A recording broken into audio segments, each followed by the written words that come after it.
এবারের দোলযাত্রাটা কিন্তু আমার অন্যরকমই কেটেছে।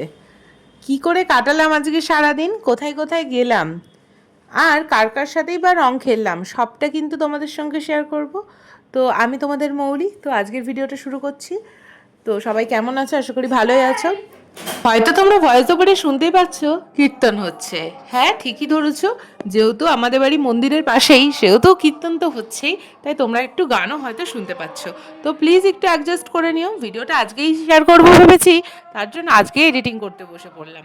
দেরি হয়ে গেলে আমারও ভালো লাগে না তোমাদের সঙ্গে ভিডিও শেয়ার করতে, তোমাদেরও আশা করি দেখতে ভালো লাগে না। তাই আজকে দিনের দিনই ভিডিওটা পোস্ট করব। তো চলো, আজকে দেখো আমি কত রকমের রং নিয়ে নিয়েছি এখানে। রং আর আবির, মানে রং বলতে আবির, এই আবিরের কালারগুলো আমার ভীষণ পছন্দের, তাই তোমাদের দাদাভাইয়ের গালে একটু দিয়ে দিচ্ছি। আর ওকেই কিন্তু আমি প্রথম রংটা দিলাম। আর এবছর আমি আর ঠাকুরকে দিলাম না, কারণ যেহেতু সকালবেলা স্নান করিনি, তাই এখন সকাল বাজে, ঘড়িতে অলরেডি বেজে গেছে সকাল ওই 8টা নাগাদ, কারণ আমি 7:30 থেকে রেডি হওয়া শুরু করেছিলাম। এবার 8টা পুরোপুরি বাজিনি, এবার একটু যাব আমার বান্ধবীর বাড়িতে, এবার ওদেরকে সবাইকে নিয়ে তারপরে যাব প্রভাত ফেরি করতে। তো এখানে আমরা চলে এসেছি বান্ধবীর বাড়ির সামনে। তো বান্ধবী রেডি হচ্ছে, তার জন্য বাস স্ট্যান্ডেই গেছিলাম। তো ওখানেই দেখলাম আবারও একটা প্রভাত ফেরি বেরিয়েছে, সেটাও তোমাদের সঙ্গে একটু শেয়ার করে দিলাম। অ্যাকচুয়ালি রানাঘাটে এতগুলো প্রভাত ফেরি বেরিয়েছে, প্রতিটা রাস্তায়, প্রতিটা গলিতে, মানে যেখানেই তাকাচ্ছি সেখানেই যেন প্রভাত ফেরি বেরিয়েছে। মানে সকালবেলাটা রানাঘাটের একটা মানে সৌন্দর্যই যেন বেড়ে গেছে। যত বলবো ততই কম। যাই হোক, তবুও ভীষণ ভালো লাগছিল।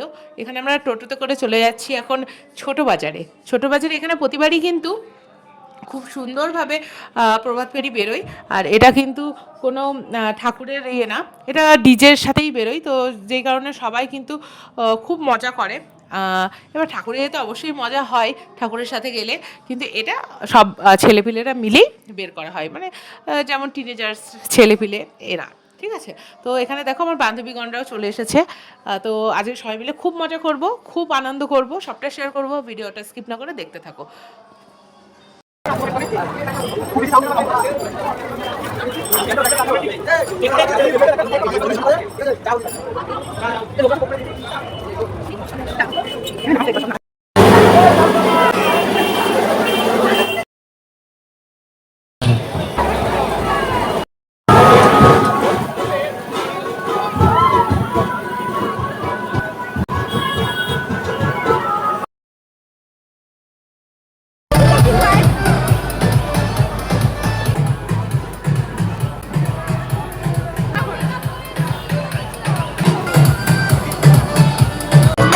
বাড়ি থেকে আসার সময় ভাবিনি যে এতটা আনন্দ হবে।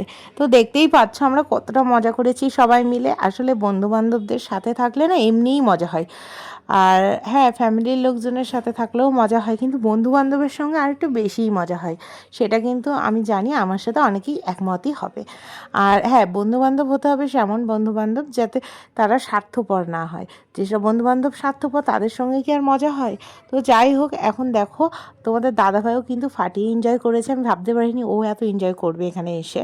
তা ওরও ভালো লেগেছে। আর আমার তো, আমি তো এখানে প্রায়ই মানে অনেক অনেক বছর এসেছি, তো আমারও কিন্তু ভালোই লেগেছে। আর এখন দেখো এখানে 3 রকমের বাজনা হয়েছে, সেটাই তোমাদের সঙ্গে শেয়ার করছি। আর এখানে দেখো রাধাকৃষ্ণ সেজেছে, কত কিউট লাগছে। তো এখন আমি না এখানে ভয়েস ওভার দিয়ে দিচ্ছি, কারণ গান থাকলে না ভীষণ কপিরাইট ইস্যুস আসছে। ওর জন্য ভাবলাম যে ভয়েস ওভার দিয়েই তোমাদের সঙ্গে ভিডিওটা শেয়ার করি। আমি চেয়েছিলাম যে তোমাদের সঙ্গে গান দিয়েই শেয়ার করব, কিন্তু সেটা আর হলো না। তো যাই হোক, কী করা যাবে। আর এই কৃষ্ণটা দেখো কতটা কিউট, খুব ভালো লাগছিল এদেরকে সাজগোজ করে। মামামকে রেখে গেছিলাম ওর দিদার কাছে, জানি ও দিদার কাছে খুবই ভালো থাকবে। ও যখন ঘুম থেকে ওঠেনি তখনই আমরা রেডি হয়ে বেরিয়ে পড়েছিলাম, কারণ এটা কিন্তু সকালবেলা বেরিয়েছে, তার জন্যই। আর ও দিদি, আমার মা মানে ওর দিদা ওকে খাইয়ে টাইয়ে দিয়েছে, ওকে আমরা ভিডিও কল করে দেখিয়েছি। ওর কোনো ব্যাপার না, আমরা যেখানে থাকি থাকি, ও বাড়িতে বসে বিন্দাসে আছে, টিভি দেখছিল, খাচ্ছিল। তো যাই হোক, এখন এখানে দেখো কি সুন্দর ঝুমুর নাচ হচ্ছে। আর এই নাচগুলো আমার ভীষণ ভালো লেগেছে। আর আমরা না বেশিক্ষণ যেতে পারিনি, কারণ ভীষণ রোদ ছিল সেদিন। আর সত্যি কথা বলতে আমাদের যেহেতু বিয়েবাড়ি আছে, পরেই তোমরা দেখতে পাবে আস্তে আস্তে ভিডিও, আমার বোনের বিয়ে আছে, তার কারণে আমরা বেশিক্ষণ মানে রং মাখা অবস্থায় থাকতেও চাইনি, তার জন্য আমরা বাড়ি চলে এসেছিলাম। আমরা ওই ধরো ছোটো বাজার থেকে জিআরপি গেট পর্যন্ত গেছিলাম। তো তারপরে এখানে নাচগুলো দেখে খুবই ভালো লাগছিল, সবাই খুব এনজয় করছিলাম। আর নাচটা গান দিয়ে দেখালে হয়তো আরও বেশি ভালো লাগতো। তো যাই হোক, তো চলো আজকের দিনটা এরমভাবেই কেটে গেছে। আর বাড়িতে এসে তো মা বাবা ভাই সবাইকে রং মাখিয়েছি, সেখানেও ভীষণ মজা করেছি। আর আমি স্নান করার আগেই একবারে রং টং খেলে নিয়েছিলাম, কারণ জানি স্নান করার পরে আবার সবাই রং মাখাতে আসবে, তার জন্য একবারে ভালো করে রং খেলে নিয়েছিলাম। আর এই যে আমার বান্ধবী বন্ধুগণ সবার সঙ্গে একটু টাটা বাই করে দিলাম। এবার আমরা চলে যাচ্ছি টোটোতে করে বাড়ি। আর মাম্মামকে অনেকক্ষণ দেখিনি, ওকেও একটু রং মাখাবো। আর বাচ্চা মানুষ তো বেশি রং মাখাবো না, কারণ বাচ্চাদের গায়ে রং দিলে, রং তো এখন সবই কেমিক্যাল, তো ওর গায়ে কিছু যদি বেরোয় তোর জন্য। আর এখানে এসে আমি দেখো শাড়িটা না চেঞ্জ করে নিয়েছি। আর এখানে দেখো বাবাকে একটু পায়ে রং দিয়ে প্রণাম করে নিলাম, ভাইকে প্রণাম করলাম। সরি, ভাই আমাকে করেছে, ভাইকে কেন আমি করতে যাবো, ভাই তোমার থেকে ছোটো। আর তোমাদের দাদাভাইকেও প্রণাম করে নিয়েছি। মাও কিন্তু ওদিকে রান্নাবান্না কমপ্লিট করে ফেলেছে, কারণ সবাই একটু তাড়াতাড়ি সব কিছু কমপ্লিট করে নিচ্ছে, কারণ দেখবে কোনো অনুষ্ঠানের দিন না রান্নাবান্না নিয়ে বসে থাকতে একদম ভালো লাগে না। এখানে মাম্মামকেও একটুখানি রং মাখিয়ে দিয়েছি। আর ও ভাবছে এগুলো কী হচ্ছে, ও বলছে happy birthday happy birthday happy Holi, সেটা আর বলতে পারছে না। তো এখানে মাও বাবাকে একটু আবির মাখিয়ে দিল। যাই হোক, আজকের এবারে রং খেলাটা খুবই ভালো গেছে। আর এই দেখো আমার ভাইটির সঙ্গে আমি কেমন করে রং খেলছি, তো খুবই ভালো গেছে এবারে রং খেলাটা। তো এখন ভিডিওটা এখানেই শেষ করছি। আশা করি আজকের ভিডিওটা তোমাদের অনেক ভালো লেগেছে। ভালো লাগলে লাইক কমেন্ট শেয়ার সাবস্ক্রাইব করে দিও। চলো নেক্সট কোনো ভিডিওতে দেখা হবে খুব শীঘ্রই, কারণ বোনের বিয়ের ভিডিও তো খুব তাড়াতাড়ি আসছেই। এই নেক্সট ভিডিওই আমি বোনের বিয়ের ভিডিওই আপলোড করব, তো তোমরা সাথে থেকো। হ্যাঁ, আর মাম্মাম দেখো এখানে মাম্মামকে একটু ফটোশ্যুট করবো বলে সুন্দর করে একটু সাজিয়ে দিয়েছি, সাদা রঙের জামা পরিয়ে দিয়েছি। টাটা।